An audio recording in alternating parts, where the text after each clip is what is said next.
আসসালামু আলাইকুম। আজকে আমি কই মাছ সয়া ঝোল করব। এই জন্য আমার যা যা উপকরণ লাগছে আমি এখানে নিয়ে নিয়েছি। দেখতে পাচ্ছেন আমি গোলমরিচ গুঁড়ো লবণ দিয়ে মাছটা মাখিয়ে রেখে দেব।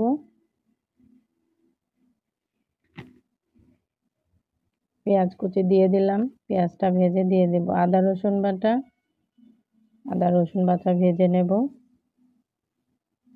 দিয়ে দিলাম মাছগুলো, মাছটা ভেজে নেব।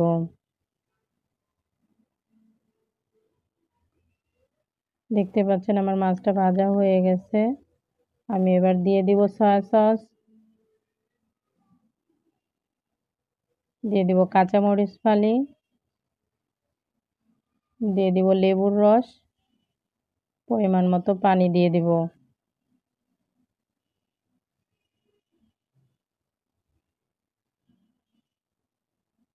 দিয়ে দিব একটু লবণ। ঢাকনা দিয়ে ঢেকে কিছুক্ষণ রান্না করব। আমার রান্নাটা হয়ে গেছে, আমি দিয়ে দিব ধনিয়া পাতা, দিয়ে নামিয়ে নেব। কেমন হয়েছে অবশ্যই কিন্তু জানাবেন। অবশ্যই আপনারা বাসায় ট্রাই করবেন, খেতে অনেক মজাদার। ভালো থাকবেন, সুস্থ থাকবেন। আসসালামু আলাইকুম।